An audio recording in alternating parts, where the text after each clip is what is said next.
Welcome to another deep dive. This time we're really going deep, like into the heart of global finance and power. Buckle up. All right. Yeah. We're diving into John Perkins' Confessions of an Economic Hitman. It's a book that doesn't pull any punches. No, it doesn't. And actually, that's one reason why I'm so excited about all the stuff you sent in.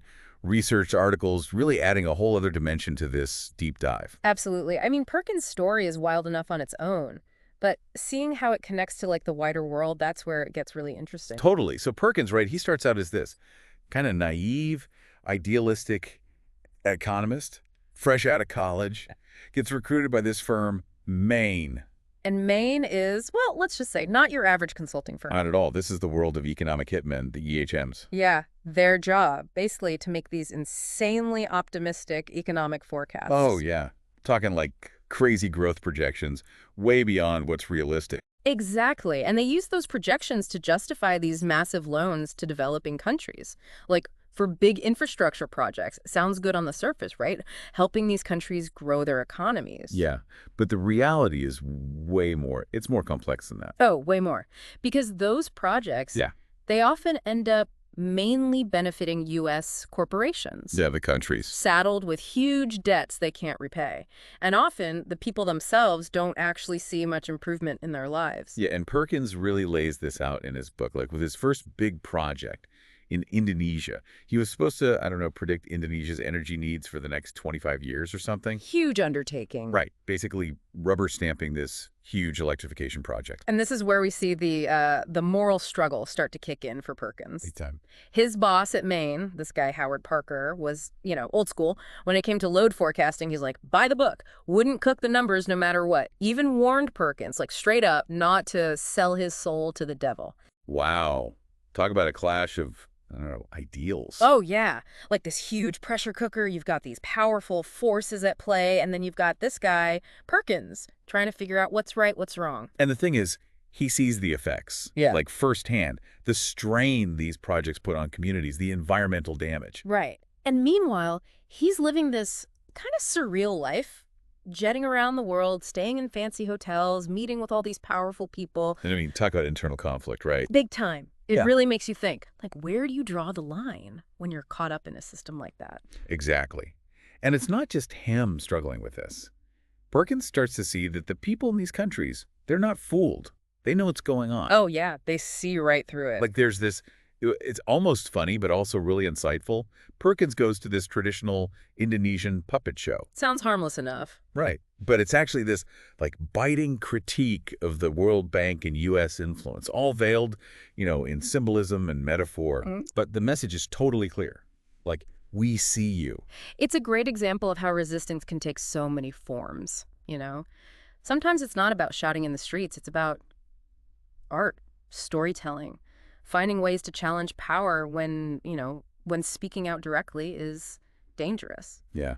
And that kind of leads us to this. Perkins talks about the corporatocracy, this idea that corporations, governments, financial institutions, they all get so intertwined that they basically function as this one big, powerful entity. Right, and their interests aren't always the same as the public good, It's about understanding that the system itself, like it incentivizes certain behaviors, short-term profits over long-term sustainability. It really makes you think, right, like how much control do we actually have? Do we really get to shape our own future, or are these larger forces just calling the shots? Right, it's not about like demonizing anyone. It's about understanding how power operates in the world and being aware of the potential consequences.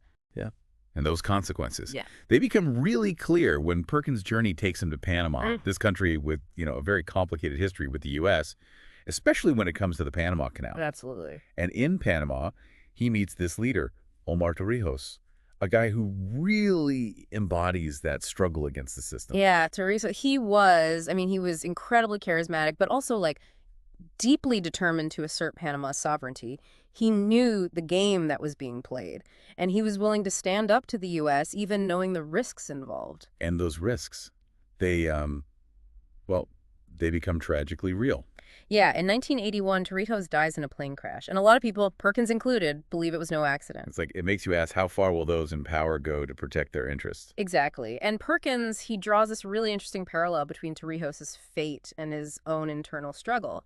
They're both grappling with the consequences of their actions in a system that's, Designed to benefit the few at the expense of the many. And it's a stark reminder that those consequences, they can be incredibly high for individuals, for whole countries. Absolutely. And from Panama, Perkins' journey takes him to Saudi Arabia, the heart of, well, the petrodollar empire. Oil money, power politics, and let's just say things get even more complicated. That's an understatement. He gets involved in this operation called Sama, the Saudi Arabian money laundering affair. Wow. Yeah, this was all about funneling petrodollars back into the U.S. economy. Inflated contracts for U.S. companies, secret bank accounts, even like finding a companion for a Saudi prince. It sounds crazy, right? Something out of a movie. Right. But this was real.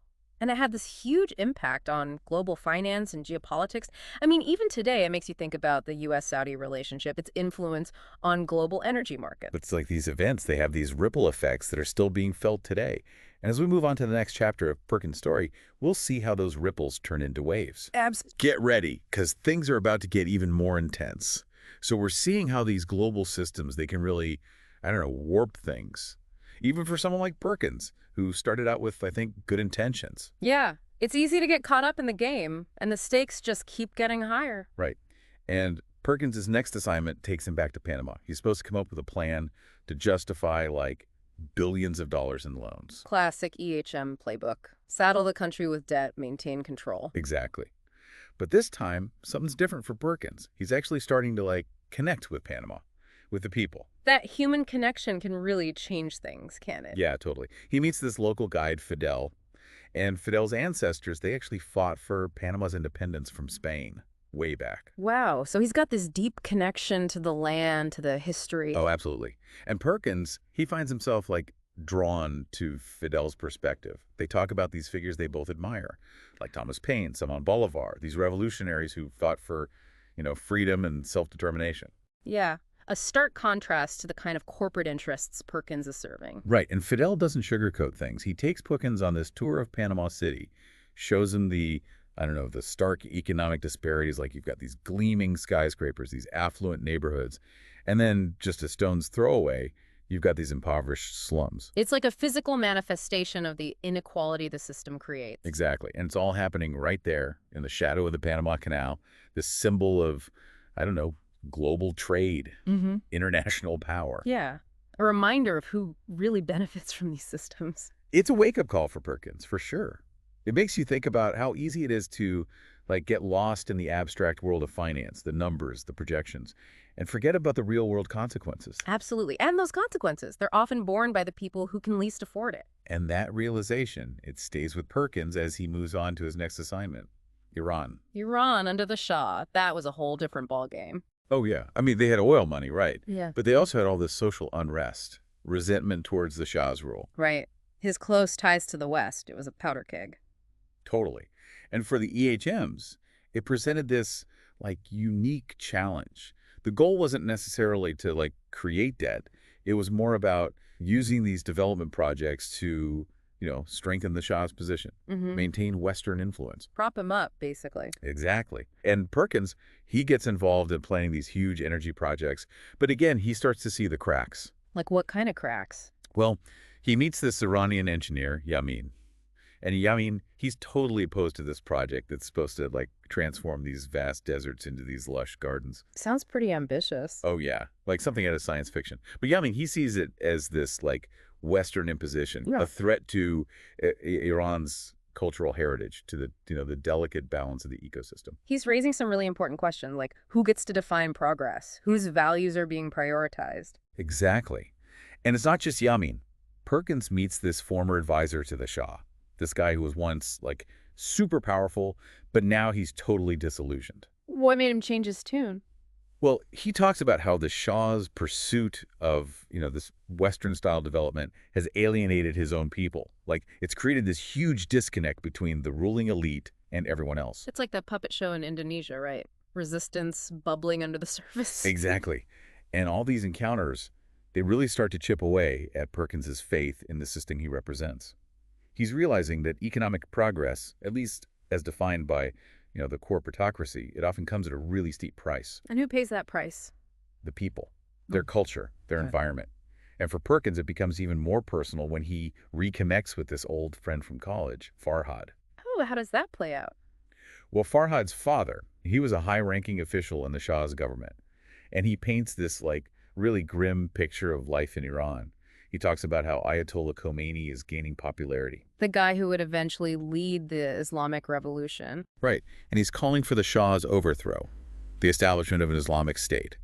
And Perkins, he's seeing firsthand how the policies he's helped implement, they're actually contributing to the Shah's downfall. It's like the opposite of what they were supposed to do. Exactly. And it's this, like, really unsettling realization for him. Like, these economic and political systems, they're all interconnected. And when you try to manipulate them, there can be these, like, unintended There's consequences. consequences that can be really far-reaching. And they can have a huge impact on people's lives. So what happens next? Where does Perkins go from there? Well, his work takes him to Colombia, a country grappling with poverty, inequality, the drug trade, the whole other set of challenges. And he meets this woman, Paula, a fashion designer who's really passionate about social justice. She sounds interesting. Oh, yeah.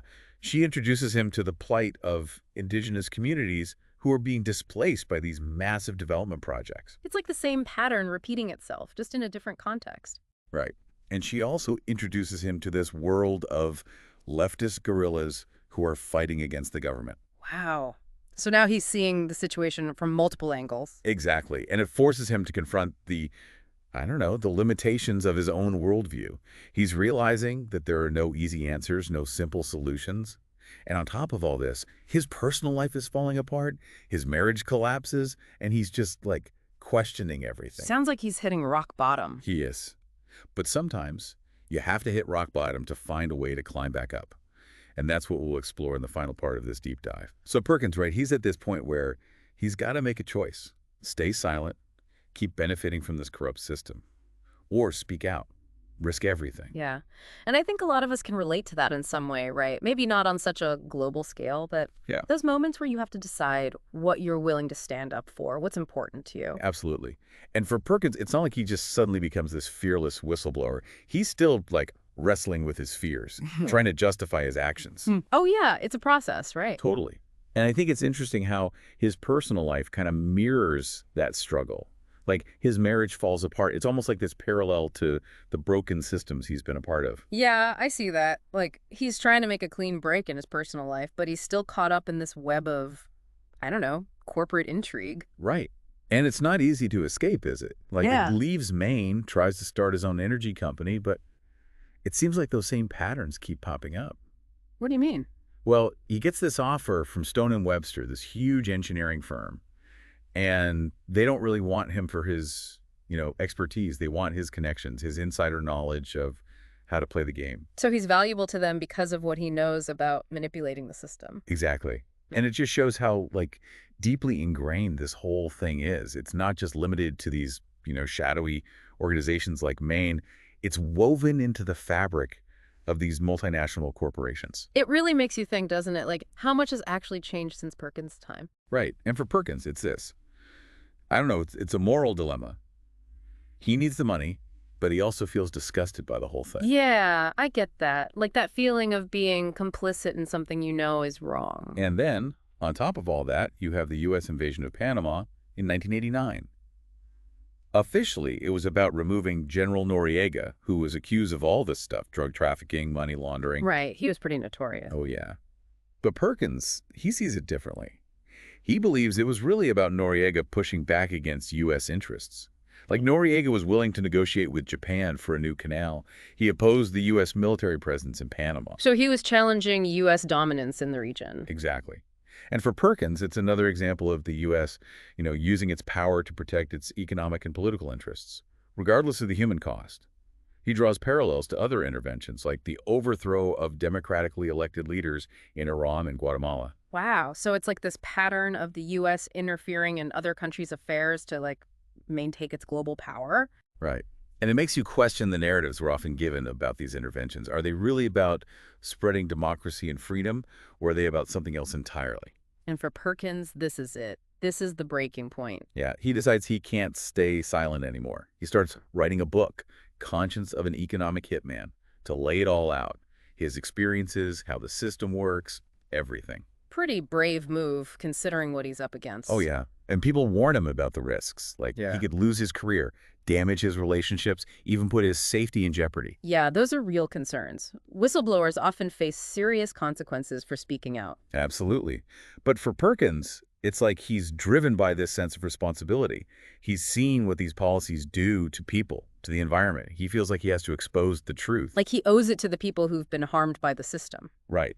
And he doesn't stop there. He starts leading these trips to the Amazon rainforest, Yeah. connecting people from industrialized nations with indigenous cultures that have, lived in harmony with nature for centuries. Interesting. So he's trying to show people that there's a different way of living, a different way of relating to the planet. Exactly. Like an alternative to this model of, endless growth and consumption. But then 9/11 happens. Yeah. And it really shakes him.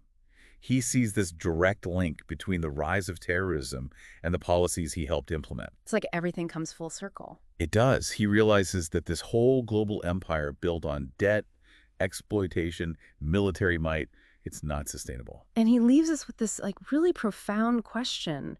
If the world is shaped by our dreams, what kind of world are we collectively dreaming into being? Yeah. Are we dreaming of a world dominated by, corporate interests and endless growth? Or are we dreaming of something different, something better? A world based on justice, sustainability, compassion? It's a powerful question, and one that we all need to grapple with. Absolutely. And Perkins, he challenges us to choose a different dream. A dream rooted in our shared humanity, our interconnectedness with all living things. And he reminds us that we all have a role to play in shaping that future. So, what kind of world do we want to create? What kind of world will we dream into being? That's the question we're left with. Yeah. And the answer, it's up to us.